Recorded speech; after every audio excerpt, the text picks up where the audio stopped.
As somebody that builds electric trucks and does solar, how is the new carbon tax going to impact my business? The carbon tax is going way up in just a couple weeks. The goal of this is to make diesel, gasoline, natural gas all more expensive to make electric trucks look cheaper in comparison, thus driving the sales of these. Now, in theory, this sounds great. Increasing the price of diesel means that our trucks are relatively cheaper in comparison and we'll sell more trucks.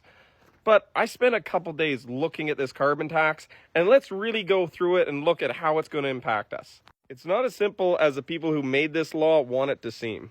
First, let's look at what this carbon tax is. It's known in economics as a Pigouvian tax. It's basically when there's a side effect of something, the government wants to put in a tax to internalize the externality, as they call it. Basically, when you look at supply and demand, here's the effect. This is our demand curve, this is our supply curve. The effect of the tax rate here moves us to a new equilibrium point. Moves us from A over to B, which means that basically people want to burn less diesel.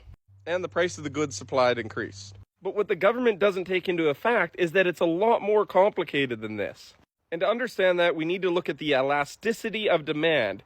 In other words, how much does a change in price increase or decrease the quality of the good consumed? In this case, let's look at diesel. This graph above me is an elastic demand. A small increase in price has a large decrease in quantity.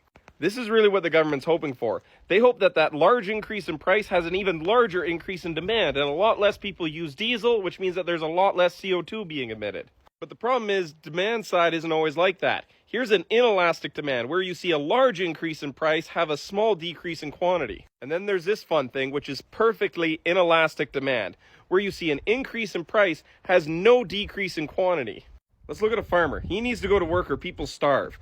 A 15-20 cents increase per liter on a price of fuel isn't going to cause him to shut down. Let's look at the truckers hauling the foods. They can't stop hauling the food just because the price goes up a little bit. And then you say, what about electric trucks? The whole idea is to get people to shift into electric, but electric can't meet 90% of the application. And as far as the hybrid trucks go, we are the only company that has a hybrid truck. This tax shouldn't be in here just to help us. At our scale, we definitely can't meet the market demand to replace all the trucks on the road. That's insane. But let's have another look at this inelasticity of demand. Houses in the wintertime. This is Canada. It gets incredibly cold. If you have a natural gas house, you're not going to shut off the natural gas and let your family freeze in the wintertime because it got $50 a month, $100 a month more expensive. I mean, sure, you can switch to electric, but you would have to change all of the natural gas plumbing, install it. It would cost thousands and thousands and thousands of dollars that a lot of families can't afford. Here's an example of carbon charge on a farm. This is $16,000 a month in federal carbon charge, and they want it to go up. Is this farmer supposed to grow less food now because he's got a carbon charge? Now, yes, the carbon charge may have some effect because people that own an SUV may look to go after a Tesla. That's why Elon Musk says that the only solution needed to solve climate change is a carbon tax. Yeah, of course, car owners can just choose electric cars. That technology isn't there for farmers and truckers yet. And here's the thing, the government knows this because they actually cut the rate for the largest polluters. The mining industry in BC actually had their rate cut in half. Large businesses have the lobbyists. They can go and tell the government that, hey, this new tax makes it economically uncompetitive for us to operate in Canada. We're going to go somewhere else if you put this in. Which makes sense. If you were setting up a business, would you pay millions of dollars to be here or pay nothing to be there? This results in a lot of companies leaving Canada. But it's not just companies. People are leaving too. If you've got a high demand job, you're a doctor, a nurse, a welder, a mechanic, a house builder, framer, whatever it is, and you're looking at somewhere where the cost of living is going up and up and up, and you look down south to the States, it's way more attractive. So we're experiencing a brain drain where our best talent is going away. Like, even in our town, the local emergency room is closed a lot of the time because they don't even have doctors or nurses to staff the emergency room.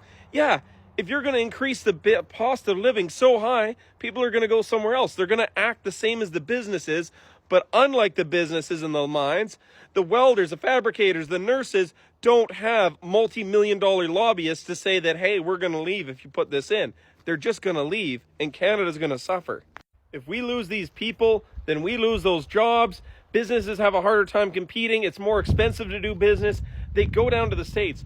Well, who am I supposed to sell a truck to if all the businesses leave the country? If it's too expensive to live, operate, run a business in Canada, there's going to be no one left for me to sell a truck to. Don't let me sell a truck because the price of carbon tax goes higher to make it more. That's a short run solution that kills the economy.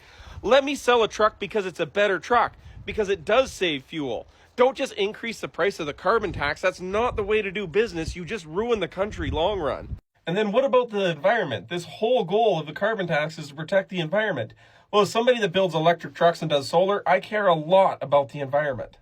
I don't want my country looking like this. That's a river, not a landfill, by the way. There are much better ways to incentivize people to go electric, put solar, take the bike instead of a car, than implementing a carbon tax that just increases the cost of living.